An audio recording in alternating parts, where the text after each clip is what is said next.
Happy Saturday, Connect fam, and welcome to another episode of the Connect Network TV right here on the CW. I'm your host, Sandy Glenn, with my co-host, Wendy Morales. Hey, Wendy. Hello, Sandy. How are you? So Stitches has the day off today. So while she takes over the world, you and we are bringing our CW fam all of the topics and strategies needed to win in the world of online entrepreneurship and social media. So Wendy, how you doing? Happy Saturday. I am doing great and happy Saturday to you. Great weekend, ready to get a great week started in the next couple of days. How about you, Sandy? Absolutely. Well, I'm excited to dive into the conversation today because as we continue to celebrate National Small Business Month, here to help us are two incredible female founders, ready to share their insight and expert advice.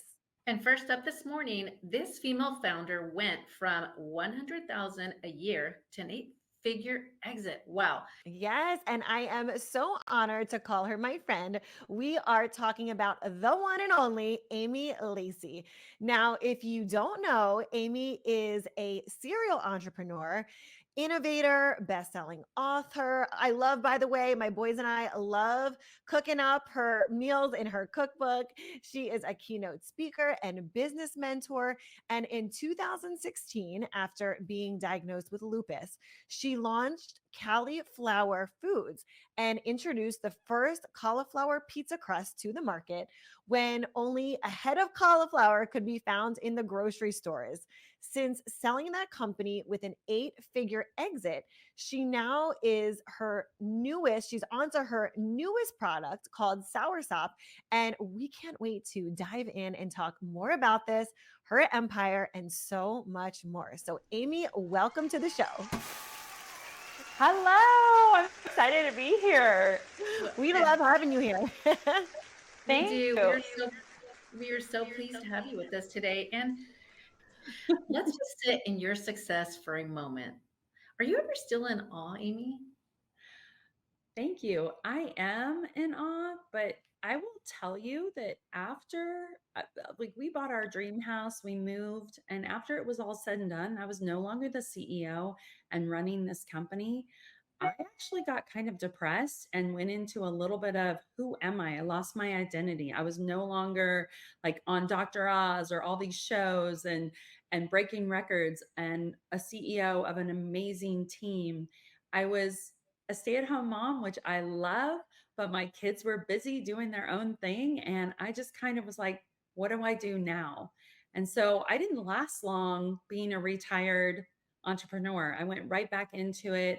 I found a product that was really serving the needs of my family. My mom was diagnosed with cancer, and I went right back into the mode of innovation, creating something that was fulfilling. And here I am again. Amy, thank you for your transparency. That's amazing and very interesting feedback. So, Cauliflower Foods was born to meet a specific need Yes. and foods with no fillers that many people with dietary restrictions could eat. Talk a bit more about founding that company for us. Yes. So I originally was just looking for a way to eat pizza and have family fun night with my kids again. They were little. I was diagnosed with lupus and Sjogren's, and I found that we were having these Friday night family fun nights, which included pizza and board games or movies. And I found myself waking up on Saturday morning just in a lot of pain. And once I was diagnosed, I went on a mission to figure out how I could replace the medicines that the doctors had put me on with food and make food my medicine, which I believe you can do with the right foods. So I knew I had to go gluten-free, grain-free, and I tried a cauliflower recipe. And it was a hot mess at first, but we finally perfected it and ended up sharing it with family and friends, took it to farmers market. Then some local stores picked up on it. And then the next thing I know, we are growing massively and had created the category cauliflower pizza crust when only a head of cauliflower was in the grocery store. So it was a very exciting time. And the thing that I loved is so many people wrote to me and told me they were type 2 diabetics, they were on keto, they had lost a ton of weight, or they were cancer patients, wrote to me and told me how eating grain-free, gluten-free helped them tremendously and thanked me for the pizza. And that's really what kept me going and kept me moving forward to make the momentum keep going and make the product and the company so successful. That's amazing. Amazing. Well, I want to dive in and talk about your marketing strategy, especially in this ever changing world of social media, Mhm. because once you've tackled the e commerce, story marketing became your focus. So, is this something all founders should focus on? I think so. I took a course and I also took my team to a course called Story Brand. You don't necessarily have to do the course. There's all kinds of books and people out there talking about stories and how to tell stories and how stories have helped their business. So, what I often say is don't just focus on your product or your service or who you are. Have testimonials, have people talk about how their life is better because of your product. Because there's nothing better than somebody telling a story about your product and that's how it's getting promoted rather than you talking about it. And really, the proof is from other people's success. Amy, so how can our female founders out there watching begin doing that? Because you went from 7,000 a month revenue to a 124,000 a month in revenue. Wowzers. So talk about this marketing up level. What changes? What changes? Yeah, so again, we started very small at first and then we grew rapidly and we actually were doing millions a month at the end. And again, I think it was just being very authentic and true to ourselves.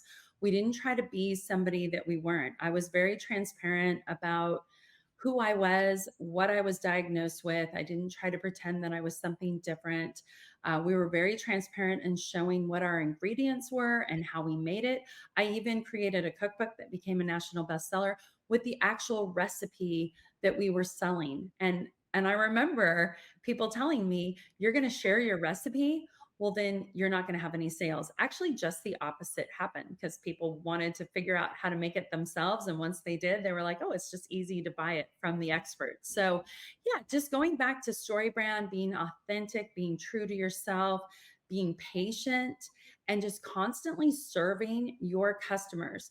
One of the things that was so big for us that created mass momentum and I think took us from that 100,000 to the millions is the customer experience. And a matter of fact, we did it so well that Nestle actually flew me out to teach their team how to manage customer service. So, what did we do? We focused, you hear so many people talking about focusing on the testimonials, like I just said, about the positive things of your brand. Well, we really focused on the people that came to us with anything negative.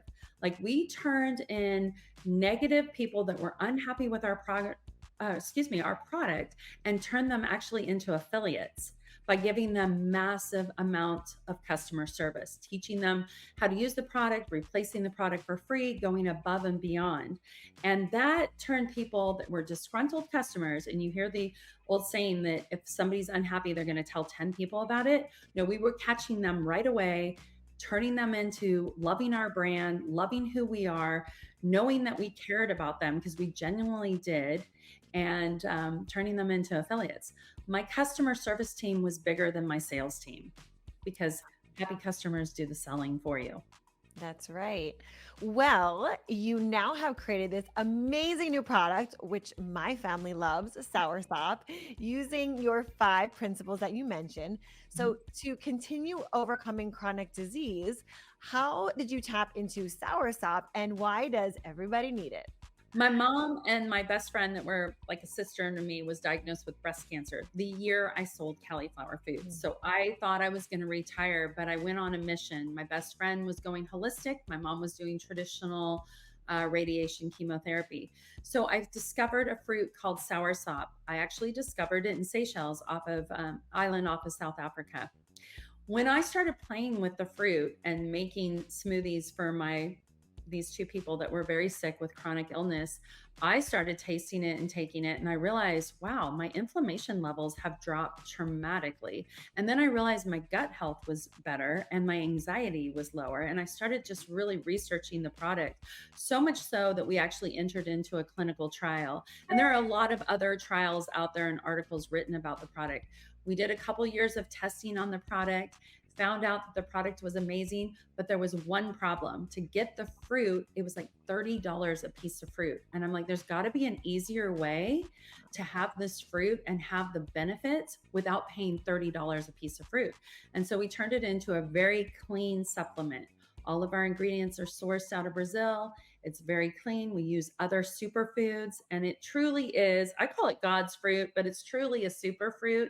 And we've added other superfruits, and it's just doing amazing things for people. And we're continuing to invest in more clinical trials and working with physicians. So people are confident in what they're taking, which is very different than any other supplement company. A lot of people just put out supplements. There's no regulations. So we're trying to change that. We are very excited that you're going to stick around along with our next guest, Sabrina Zohar, the superstar host of the Do the Work podcast. I can't wait to have you both together. So stay close because we will be right back.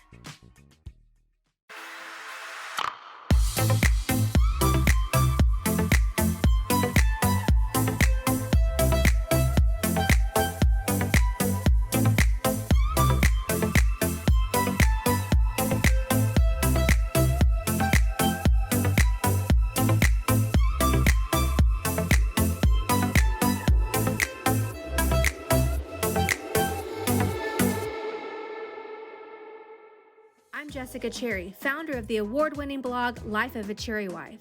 If you're looking to follow for mom and lifestyle content, fashion, Latina life, and good vibes, this is the place for you. Head over to www.lifeofacherrywife.com for the latest in these areas. Follow me on social at Life of a Cherry Wife. Give me that faith. Give me that fashion. Give me that faith. Give me that fashion. Give me that faith. Give me that fashion. Give me that faith. Give me that fashion. Give me that faith. Give me that fashion. Give me that faith. Give me that fashion. Welcome to the house of faith and fashion. Welcome back to the Connect Network TV, right here on the CW. So she is not a therapist, but a dating coach and a podcast host that is showing you how to allow your anxiety to assist you. Perhaps you saw her on the Tamron Hall show, or you're one of her nearly 1 million followers on IG. It's time for an unfiltered experience like no other. Please help me welcome to the show, Sabrina Zohar. Hi, guys. Thank you so much for having me. Welcome. We're excited to have you here. I'm loving your whole setup, by the way. Oh, thank you. I wanted to create like my inner child's dream studio to connect back. And so that includes everything pink and plants, of course. I'm so with you. I love it. Thank you. Well, we are so thrilled to have you here this morning as our influencer of the week. And you are the perfect guest because you have achieved many of the milestones that most creators, plus micro influencers and so on, hope to achieve, like national press, a top podcast, a large engaged following. So let's just start there. How did you really like build this brand of yours, and how did it just completely blow up? So truthfully speaking, none of this was ever something that I thought was going to happen. And it really started, I lost my dog a couple of years ago. And when that kind of transpired and I realized like, what am I doing all this for? So I have a clothing company called Software, and I just thought, okay, I'll be a business owner and I'll just kind of run of the mill, do this. And a friend of mine came to me and was like, man, you know, you coach people on the side, you help people with their business, but you always talk about dating. I really think you should start something. And at the time I had my limiting beliefs. I genuinely didn't believe anyone would care to hear about what I had to say, or really, frankly, even be interested. And so I started on TikTok and I said, all right, I'll throw this video up and let's see what happens. And it just it started to take off from there. One video turned into two, turned into three. And then in January of 2023, I was like, all right, let's try. Like, I'll do a podcast. And I just did a podcast. And then in March, I started my Instagram. And I really truthfully just show up as authentically as I possibly can and try to give perspective shifts that are different. And I think what really helps me is that, like, I was in the trenches. So I think a lot of people say, oh, how do you know what it is that I'm feeling? And it's like, well, that's how I can relate to the audience, is because I was that girl. I'm just on a different pace in my journey than some other people are. Mhm. Yes. And this is incredible because this is all because of social media. So you use anxiety to fuel your own healing journey. And it has been quite a journey.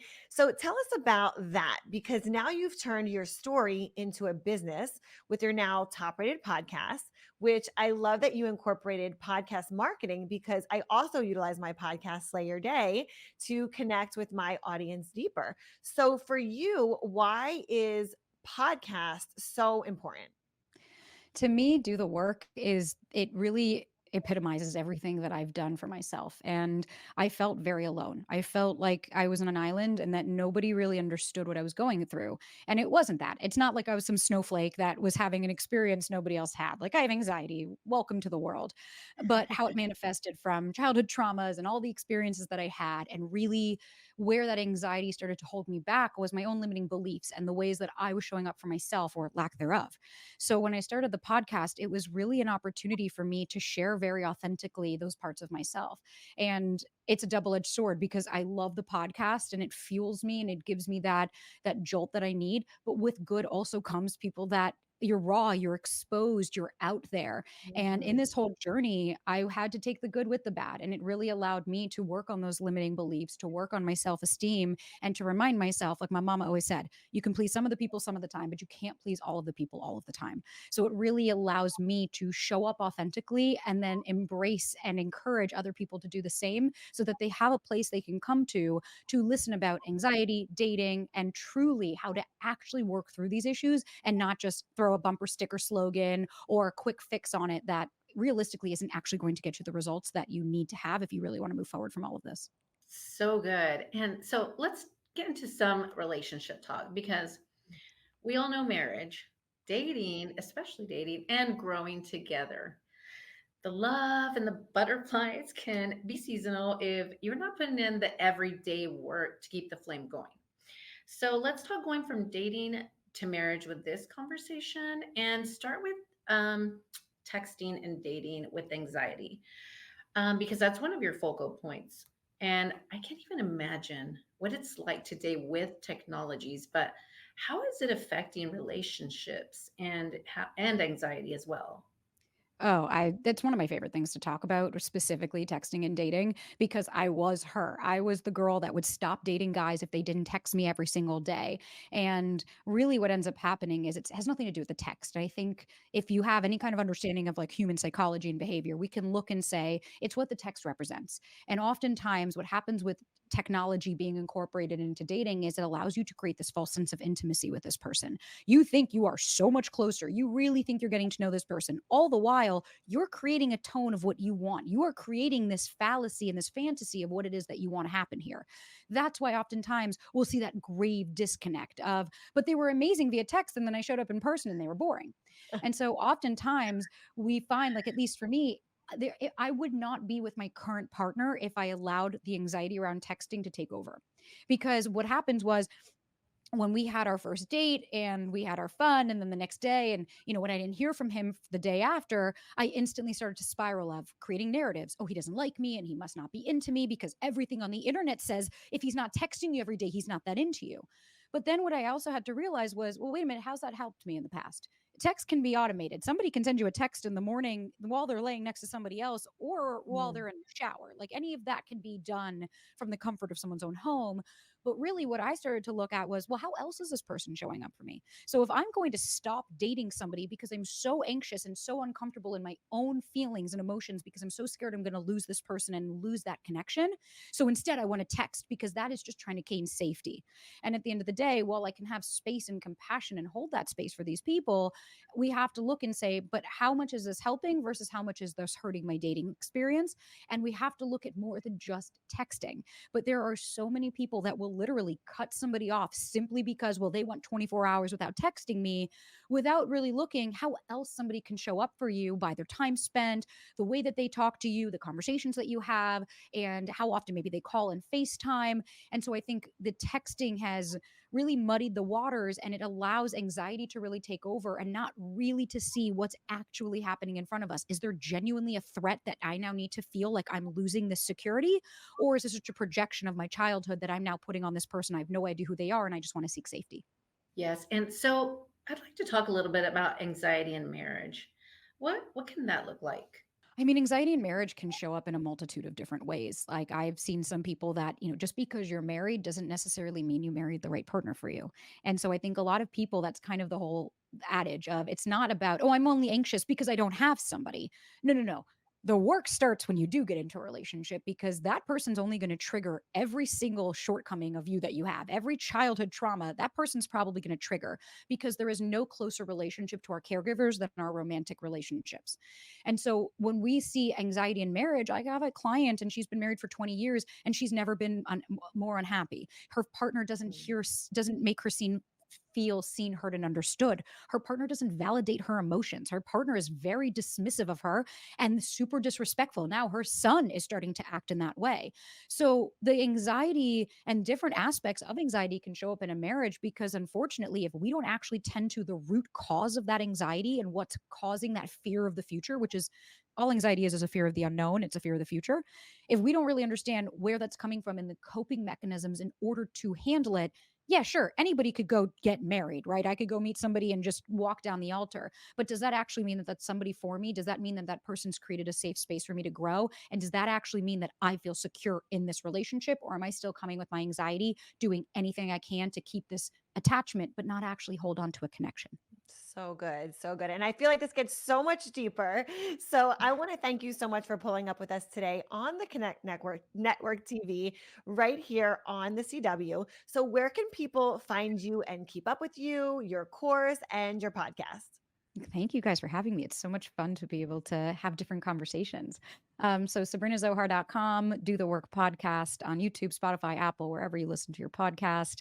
On TikTok, sabrina.zohar, and on Instagram, sabrina.zohar, and Do the Work podcast. So plenty of places to get your fix. And there's so much content out there, depending on whatever the poison that you're picking. Amazing. Well, Sabrina, we'd love you to tap into our hot topics after the break. Amy is joining us. You won't want to miss it. Are you cool with that? Let's do it. All right. Amazing. Well, Connect family, we are tapping into Influencer Unlocked and Social Media Uncensored after the break. Hey, beautiful people, it's Major Mr. This is why I love you. And you are watching the Connect Network TV.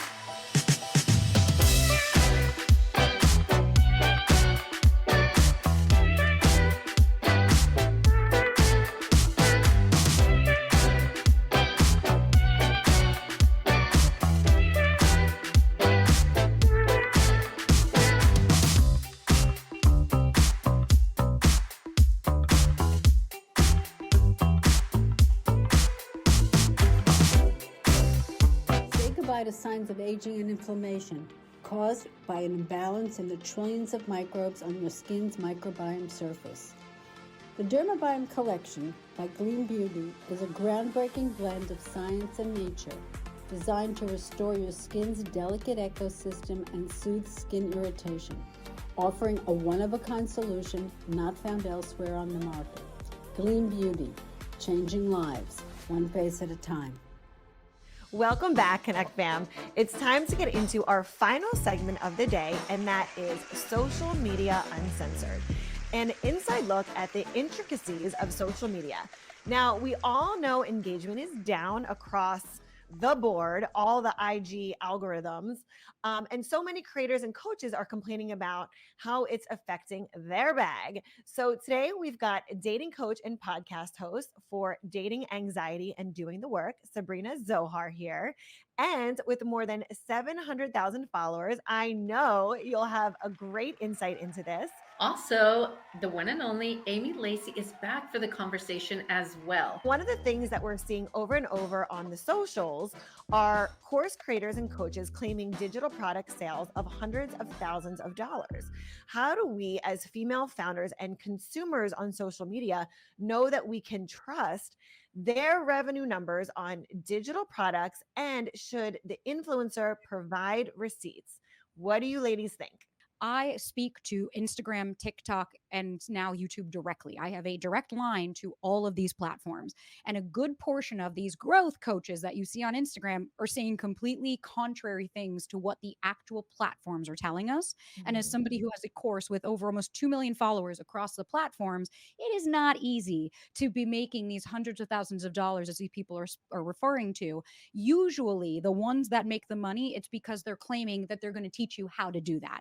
And they're doing that by showing you their tactic. I want to give you the information. And if you want to actually put your dollar and tell me that you want more, then I will give you more.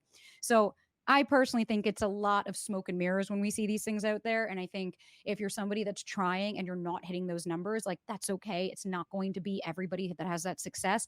You know, in my space, we're talking about business coaches teaching about business, and a lot of them are online. And I love what you said about offering free advice. A lot of people are doing that now. So if the free advice resonates with you and it actually helps you, take their free advice first, see if it helps. If it does, then maybe that's somebody you want to invest and put money into. Something we used a lot in the food industry that worked really well, and you hear it all the time, and I'm here to say that I think it does work, is storytelling.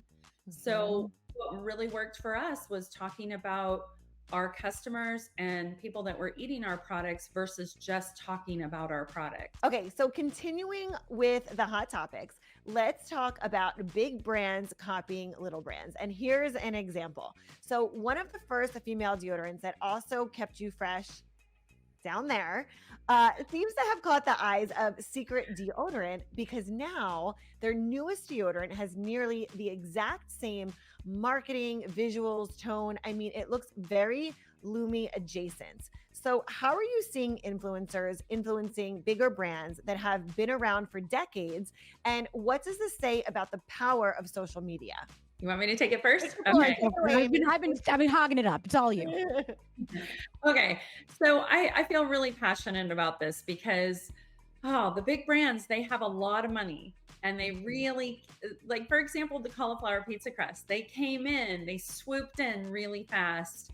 And we had brands like, Oprah was promoting a brand. And honestly, if you looked at the ingredients, you might as well have eaten a Domino's pizza. So I would just say you have to really look at those ingredients. And you also have to know the big brands have a ton of money, and they're looking at the Google trends. They're looking at what's trending. And if they see a small brand that's getting hot, let's say on TikTok or wherever, they're going to jump on it. And so as a consumer, I would just be very cautious, because usually big brands mean they're putting less money into their product. Similar to my Albertsons story, the ingredients were really cheap ingredients. And yes, I could mass produce that, but I wasn't going to go there because it wasn't going to be something that I could authentically eat. So I would really look at the ingredients and realize that, unfortunately, those big brands, they have a ton of money that they throw into marketing. Amazing. Make sure to connect with all of our amazing guests. And Connect fam, unfortunately, that is all the time that we have today. So what another amazing show. For more social media uncensored, head over to the blog, theconnectnetworktv.com. And we'll see you right back here next Saturday. Binge watch past episodes Netflix style on our website at theconnectonline.com.